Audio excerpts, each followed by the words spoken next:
Boa tarde, senhor presidente. Subo nessa tribuna aqui, não muito feliz. Afinal, tivemos um minuto de silêncio para bandido nessa casa. E falta de informação não foi.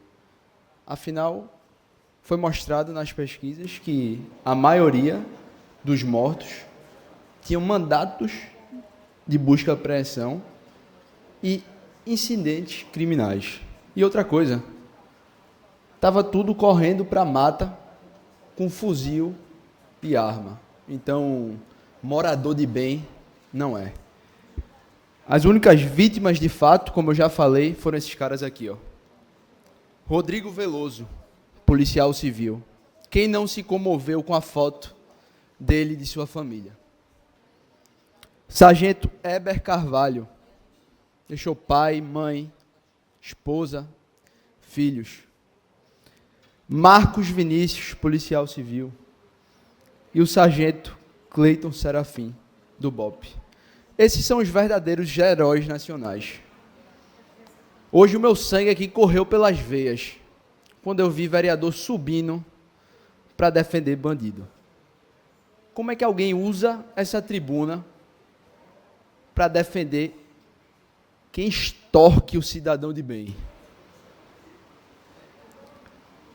Ou a pessoa não mora na comunidade, ou a pessoa apoia de fato a bandidagem. Porque quem mora na comunidade, aqui no próprio Recife, sabe como é que é. Você hoje, para botar uma internet na sua casa, tem que ser a internet dos bandidos.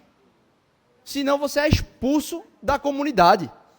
Se você vai comprar um gás na comunidade, tem que ser o gás dos bandidos. Uma água é do mesmo jeito. O brasileiro está cansado de viver num narco-estado. Parabéns à Polícia Militar do Estado do Rio de Janeiro. Parabéns à Polícia Civil do Estado do Rio de Janeiro. Parabéns ao governador Cláudio Castro. E que não falte pólvora, governador. Porque bandido que está na rua com fuzil na mão tem que morrer mesmo. Mas vamos lá falar do Recife, que hoje a gente tem muito tempo.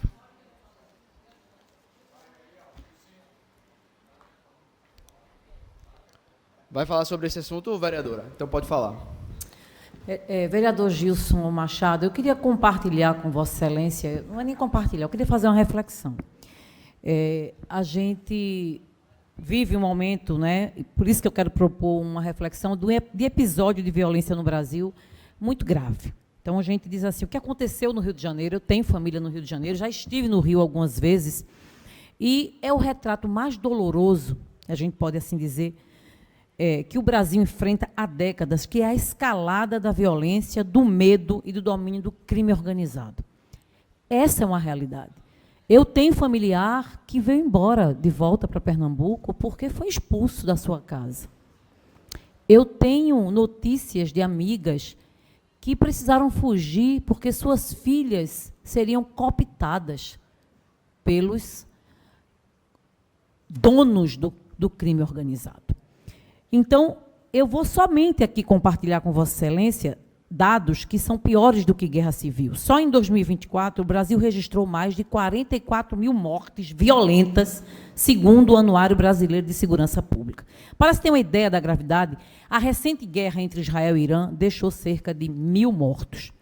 É tão devastador esse cenário que quando a gente vê vidas inocentes sendo perdidas, como, por exemplo, um caso de ontem na ilha de Itamaracá, um jovem indo para a igreja que foi assassinado, a gente vê que o enfrentamento à violência ele está para além do que a gente chama de bandeiras políticas.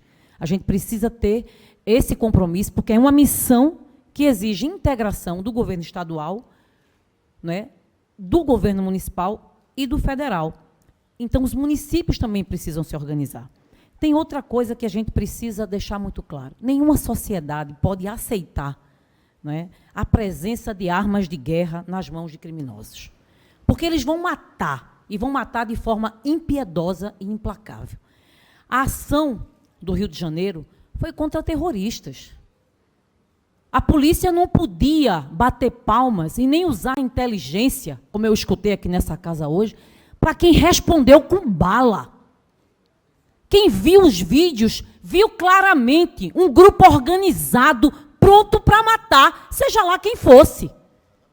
4 homens morreram lutando pela vida das demais pessoas. Eu já morei em comunidade. Eu já perdi um parente muito querido para o tráfico. E alguns dos nossos familiares tiveram que sair daquele bairro para não morrer também. Então, uma ação de enfrentamento ao crime organizado, ela precisa ter destaque para se dizer. Dos que foram mortos, quase 90 já tinham sentença condenatória no crime. E os outros mandados de prisão.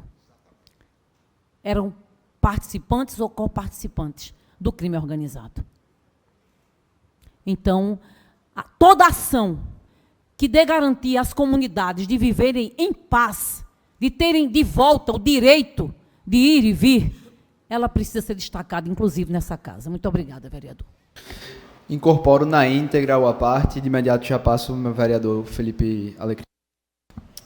Vereador Gilson Machado Filho, primeiro queria fazer o registro de que a Igreja Católica reconhece o direito à legítima defesa. É importante dizer isso.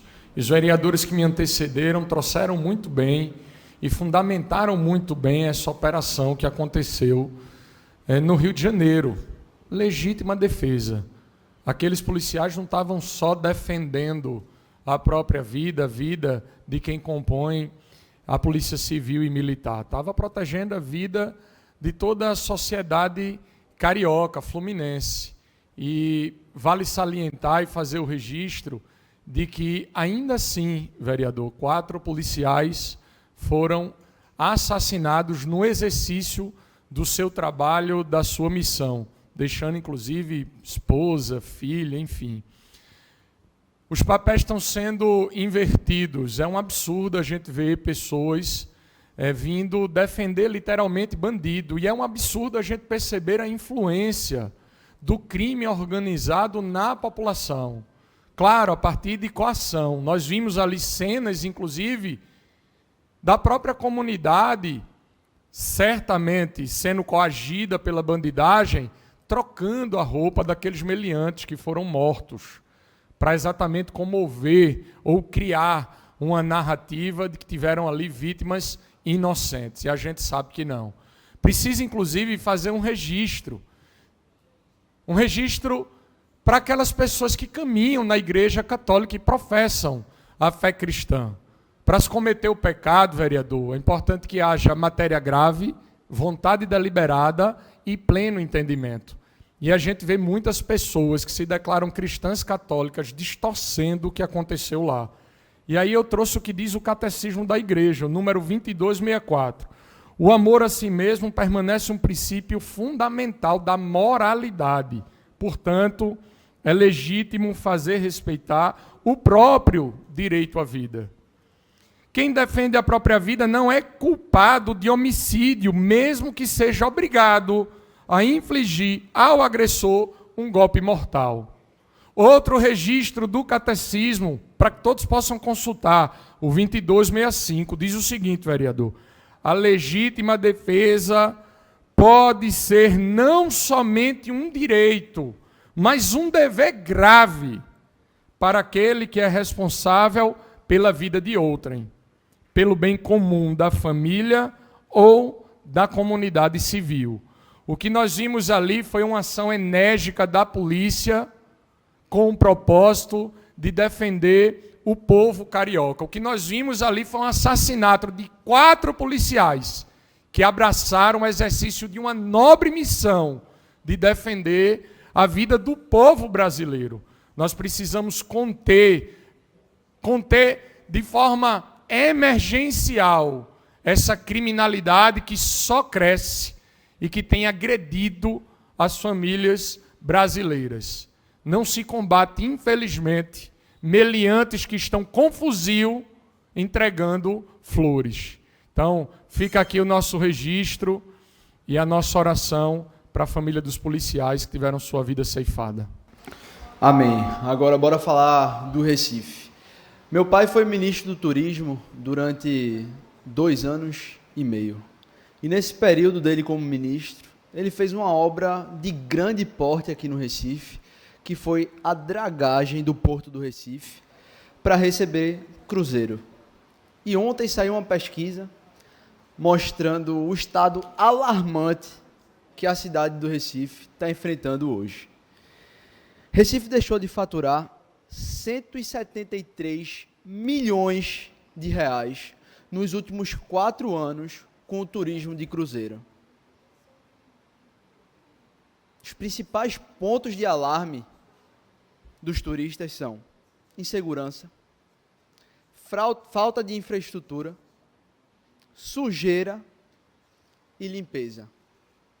Vamos lá, quem não se lembra do Sushi Man que foi assassinado ali no centro do Recife? Os dados são muito alarmantes. Quando você compara o Recife atual com outras capitais do Brasil, o turista que ganha em média entre 18 a 36 mil reais só gasta 100 reais aqui no Recife. E detalhe, esse é o número de 2025. Que mostra que em 2019, esse mesmo turista aqui no Recife gastava mais do que 100 reais. O que será que aconteceu de 2019 para cá? João Campos, Lula, esquerda no poder. É muito triste ver isso, porque a gente tem capitais como Maceió, Salvador, que mostram que o turista que vai para essas capitais gasta 7 vezes mais do que um turista aqui no Recife. E quem é que sofre com isso? É João Campos? Não. É aquele cara que está com a barraquinha de coco vendendo. É aquele artesanato que está ali na rua. São empreendedores que vivem do turismo. E o triste é ver um prefeito que só liga para a rede social. Há cerca de 4 anos atrás, 5 anos para ser exato, ele lançou o programa Recentro.